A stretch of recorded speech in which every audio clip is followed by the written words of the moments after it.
Thank you for joining me. I'm going to be reading the Earth class notes written by the 12th Apostle entitled Preservation. Ye are the salt of the earth. If the salt has lost its savor, meaning gotten sidetracked, wherewith shall it be salted? It is henceforth good for nothing, but to be cast out and to be trodden under foot of men. Ye are the light of the world. A city that is set on a hill cannot be hid. Neither do men light a candle and put it under a bushel, but on a candlestick.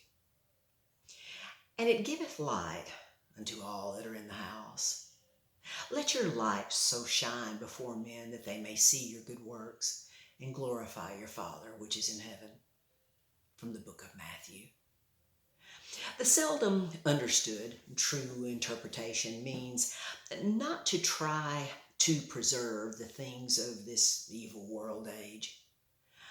The meaning within itself infers it is intended for only a few who sovereignly choose to believe to see. This is exactly what the Son of God, standing upon a hill away from the maddening crowd, teaching his chosen 12, intended. Although Jesus knew that they would only begin to believe to see and put things together after his resurrection.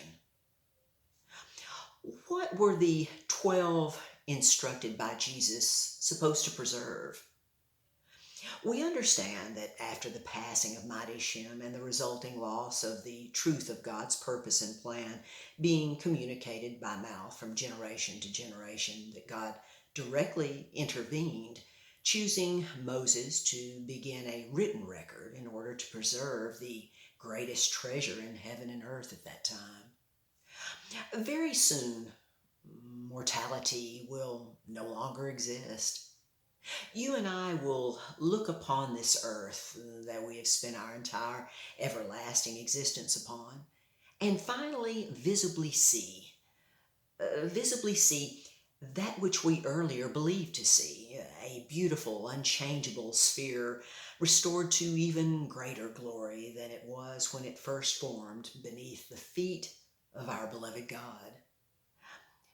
So very, very long ago, we will look at all others and upon ourselves and visibly see the magnificent, everlasting spirit bodies of all life, human, angel, demon, and animal everywhere. With Lucifer having forever rested his case and the appeal session being forever closed, as for heaven, it is no longer accusations against the brethren, but praise to God and his beloved Son. With this extremely short, unexpected era taking place now in heaven, heaven itself is now aligned for holy interventions like never before to take place upon this earth, with holy angels lined up, awaiting for, in all likelihood, their last opportunities to intervene before this evil world age ends forever. The only strife and disharmony that exists is upon this earth, that will only remain in an altered state for a very short time. In this most unique of times, when it is truly the best of times and better times ahead, will the end of this age necessarily end like we have heard it taught all throughout our mortal lives? Will it end much better than traditionally thought? And if it does end better, does that mean its entire future occurrence is completely open? If this is the case, we can definitely conclude that it will be open in order to be fulfilled in the very best way possible for all. Even further, good news.